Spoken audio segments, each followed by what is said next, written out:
All right, today I'm gonna talk about plates. I feel like I should start these like Mr. Rogers. Good morning, boys and girls. I'm gonna throw two different types of plates today. One of them is kind of more of a pancake version where you just flatten the plate out and then kind of work the rim. The other one is I'm gonna pull the plate open like you would a large bowl. And that advantage is for larger pieces and smaller pieces, and so you'll be able to see a little bit of the difference of both.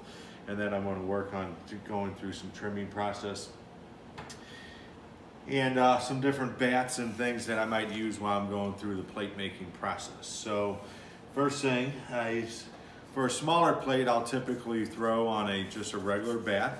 The plastic bat works fine. They're firm enough. Some of the heavy duty bats work better. Plaster bats work best. I usually use plaster bats for the heavier platters. This is what's called a hydro bat.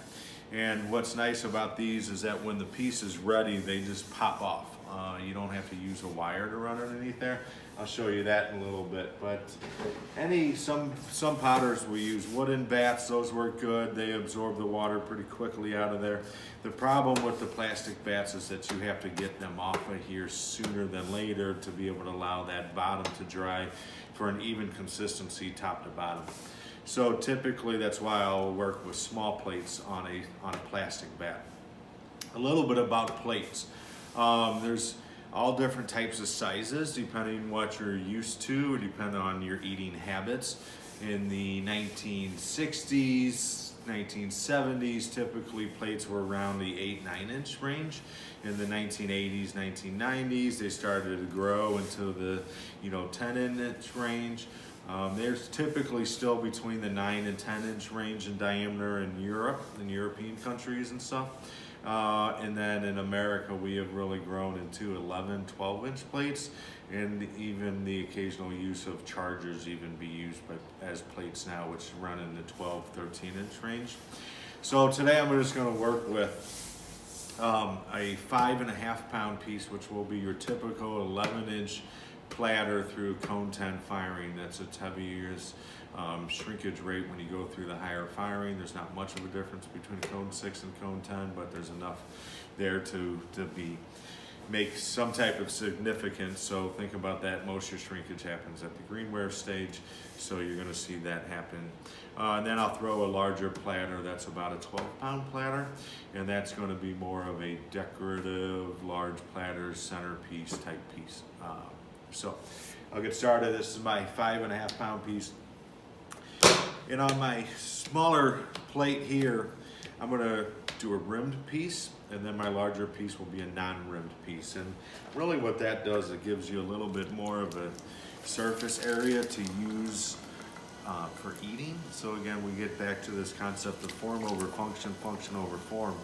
Well, what's a plate being used for? Is this something more decorative, or is this something that is to be used primarily as function? A rim gives you more opportunity to decorate the rim.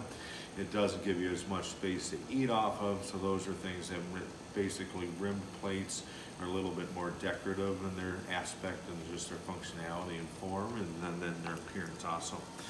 So with a plate like this, always with my plates, the first thing I want to always remember is I'm leaving these thicker than I do a bowl. So typically a bowl is 1/2 inch, 3/4 of an inch thickness at the bottom. On a plate, I'm going to leave that about an inch, so it's going to be a little bit thicker. On this, what I was talking about, my pancake version, is I'm pressing down, and I'm just going to compress this with my fist. My left hand, my left hand's on the side here, and it's kind of a form that it's pushing this. I'm not just kind of pushing down just from the top without any pressure from the sides.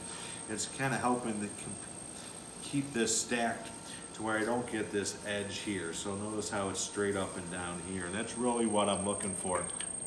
And then at this point, I can take any type of needle tool, and I really want to stab this piece right through here, know my thickness now. So if I just take this needle tool, stab through it, and then slide my finger towards the top, and I can see there, I'm about an 1.25 inches there, probably which is a good size, so I can go a little bit more.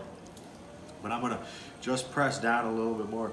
And then I'm really gonna use my fist to pull this out, but also push back in. It's really important that you go through this process of from the outside back in.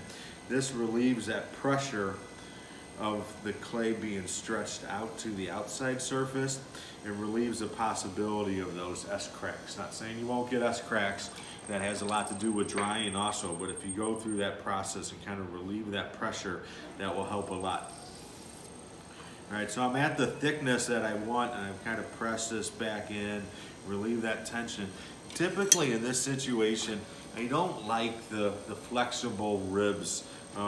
They will work. I can smooth off this area here, but if I need to really press and change some of the shape, this isn't the best rib to go to. When I'm making plates, a lot of times I really use some stiff hard ribs like this, and then I know that I can take them and I can apply the pressure down and really push down, and this isn't gonna bend and stuff. It really keeps its structure a lot better that way.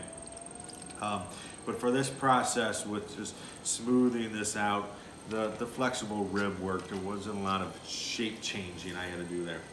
For the rim of this, what I want to do is my right hand is really going to tuck underneath here and push up some of this clay. And I'm going to pull this up to where it really looks more like a dog dish right now.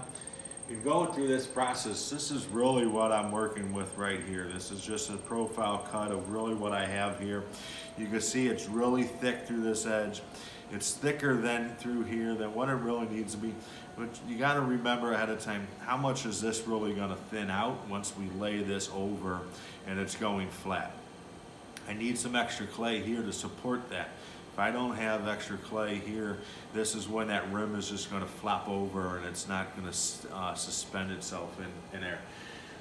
Any plate, typical plates, what you want to think of, they should have this slope towards the center. If you're thinking about eating a big juicy steak on those, you want that ability of those steak juices to run towards the center and not towards the outside. So when you're opening that, you're pulling that up, your hand's always lifting. Remember, that has to be a lift at your elbows and your shoulders. If you just kind of pull across here, it always goes down. I'm just taking my rib on the inside here, smoothing that out again. And typically when I pull this up, I'll really compress this rim down here because that's really an area that's going to take a beating and has to do a lot of the work. So just my fingers on each side and another finger on top is all you need to compress that rim down. And then I'm going to take my rib here and I'm going to use that rib and my hand underneath it and really lay this flat down. Almost to a 90 degree, but remember, clay doesn't like 90 degrees. It has to have a little bit of a room to breathe there. So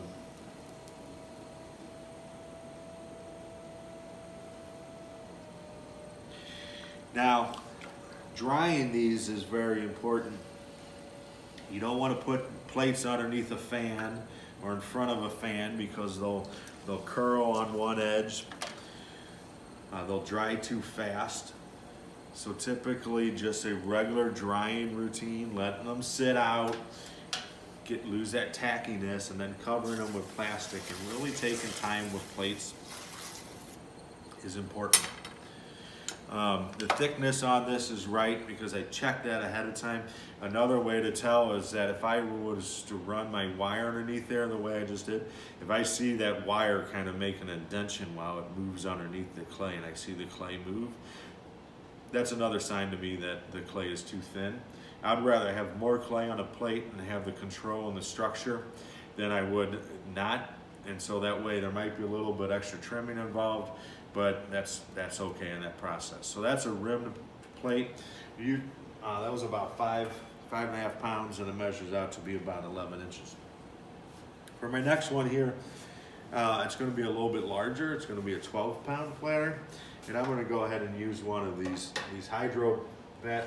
I have one here, and I'll trim this in a second. The nice thing with these hydro vats is that when they are ready, this one is closed, they'll just pop right off, right? So you can see there was no wire used underneath that. It just came right off. So they kind of tell you when they're ready for the trimming. And now that that's done, I'm ready to go through the process and throw another plate on top of here. I only have 2 of these, so I just kind of make my small plates a couple at a time.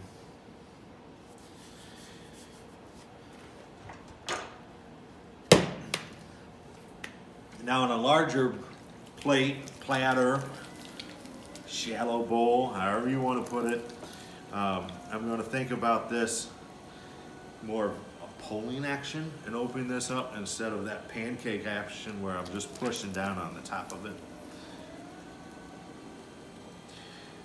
So I'm going to get this centered here. A little quick thing about centering large pieces. Say I'll bring this up a little higher than what I need to. And when that's the case, if I think of the wheel head and this being 12 o'clock and I push that over towards 11 o'clock, that really helps me get this down into a better centering position. Okay. Just something about that twisting manner. So on a platter this big, I'm going to leave this up a little higher.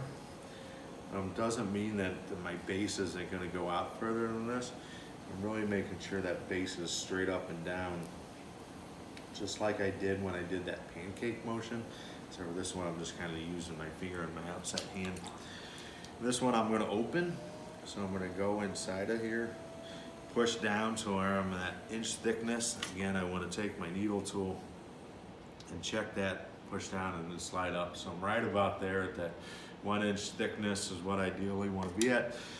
And then for this one, I'm going to pull towards me. But again, this is a really important part that you have to be lifting with your elbows. You know, if I just pull straight towards me, your hands automatically go down towards you.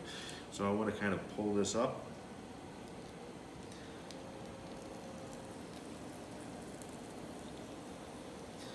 And get this opened as much as possible. Before I go too far here, this is where I'm going to get in here and really compress this interior of this. And I am pushing from the outside in, compressing that clay back towards the center, really making sure I'm relieving some of that tension of that big pull that I just did. Again, being the rim, I'm going to compress this rim because I need this rim to stay nice and tight. And then I'm really going to get underneath here, pull some of this clay and really bring this up into more of a V shape. Right, so I'm much more at a bowl thickness now. And this is a very tapered edge. So this is about, almost about an inch thick through this part, 1/2 inch through this part. Again, my inside is pretty smooth. I still have my throwing rings in there. I can come in here and work on those with a little bit with the flexible tool, and that will smooth some of them out. But what I really like to do when I'm working with large platters like this is find tools. I'm always looking for tools that can do the work for you. So this is a good sized rib here, right? Making sure it's got a nice clean edge to it. And I can use this to kind of just keep this point right at my center point, or the same here. And I can use this as my go-to form and get a nice perfect form. And this is just going to give me a very smooth flowing shallow platter, plate, bowl, however you want to think of it. But I'm really going to let the tool do the work. And I'm just going to keep pressing this down until I'm getting the shape that I want, and knowing that this rib is hitting all areas. And because it's so stiff of a rib, I know that it's doing the work. And you can see by some of the clay, it's scraping off there. I'm getting the right shape that I want. And that's really all there is to it. Again, this tool just did the majority of the work for me. I come in here just with my fingers on the edges here and kind of press that in, making sure that's got a good form. Especially on something like this, a large platter like this, I want to make sure that it's not drying too fast.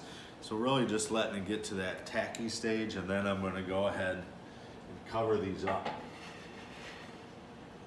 Set that one off to the side there.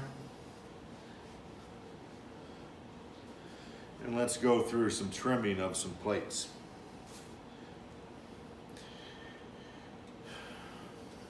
On a typical plate, what I have here is I have this one already trimmed, cut it in half for your profile picture.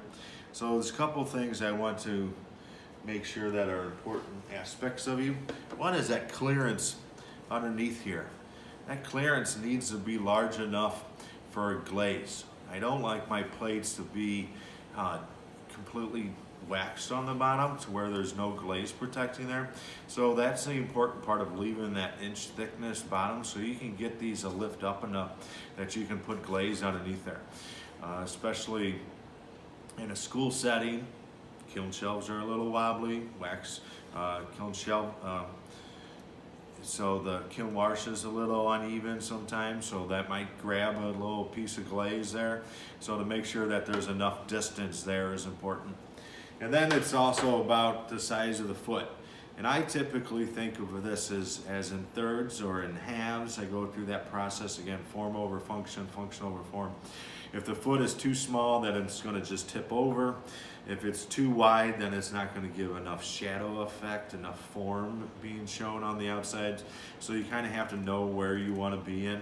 I leave a little extra clay on the shoulder here that's helping support this curve through this edge. But you can also see right through here. I know where that rim changes, and I keep those things, identify some of those changes and shapes before I get on the wheels or trimming. My foot size is typically about 2/3, meaning that if I made a 9-inch platter, that my foot size should be about 6 inches, right? So I want to make sure there's enough support, especially if you're going through a high fire glazing process. Cone time reduction is, you might see some warping and things like that. So that's the best way to go through and make sure that that's supported well, right? I like these foam pads on the bats. These work really good for trimming plates. Griffin grips, again, not being a traditionalist in my trimming, they're limited in their size of what you can do. Right? So these have the nice rings on them. I can get those to center here. I have this guy again, good, strong, leather hard. It's not moving. I can't really, there's no tackiness. It's like a hard cheddar cheese consistency. So I'm going to set that on here. And again, I can go ahead and tap this in the center and make sure that's set and ready to go. In my process of trimming, again, I'm thinking about my size of my foot here. So if this guy, if I'm thinking on this one here, is a 12-inch, 12.5-inch plate. So I should be around a 9-inch, if it was 9/8 inches, 8 inches would be 2/3. So I'm right in that realm here.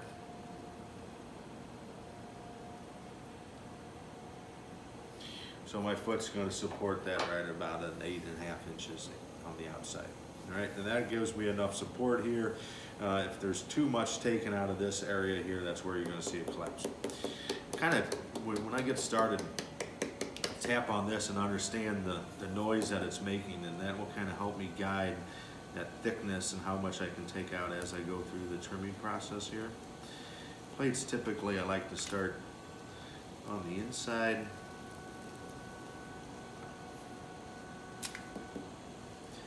Can retap that.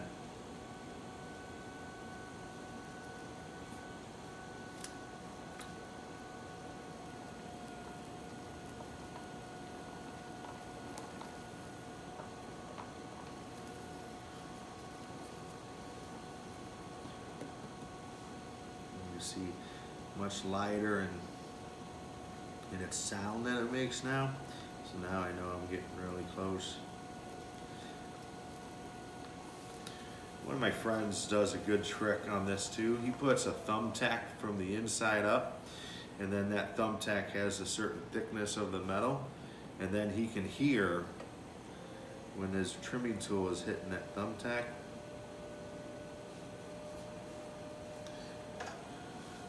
And so that's a good way to know your thickness on that also. I'm just kind of putting a little, I like a little spiral down there. I like a little texture. I don't like that to be really completely flat. So I kind of trim one of those in.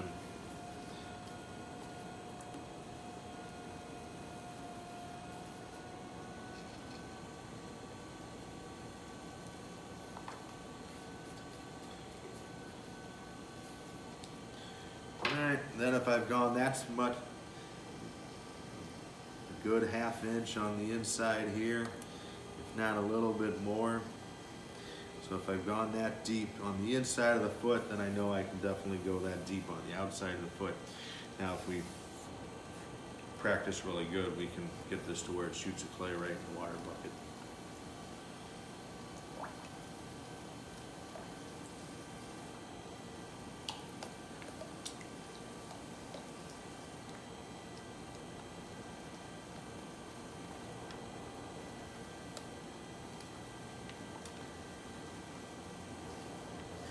With the rim here, I know that there's probably going to be a little bit, you can really see this change of shape and stuff in the throwing part.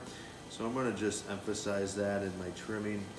I want that to be shown. I like that feeling, knowing where that change of shape happens on the inside and the outside. There's no reason why that shouldn't be shown on the outside if it's done on the inside.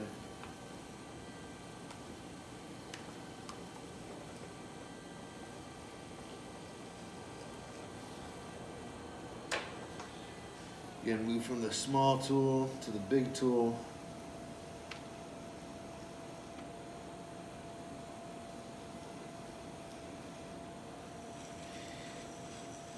I also like this area here to be, this line here to develop, because then if I'm thinking, if I'm using two different glazes on the interior, I'm using one color glaze here and another color glaze here, then I want to do that on the back side also. So again, thinking about my glazing ahead of time, how are these going to get finished? Really taking some time here, especially for a plate, using my finger and running over this foot for a good amount of time, making sure that has a really nice soft feel to it. All right, then the lightness test, make sure you can pick this up. Plates should feel light. You should be able to go through this trimming process and kind of pick these up. Not being like a feather, but at least being, knowing that you're not picking them up and being extra heavy.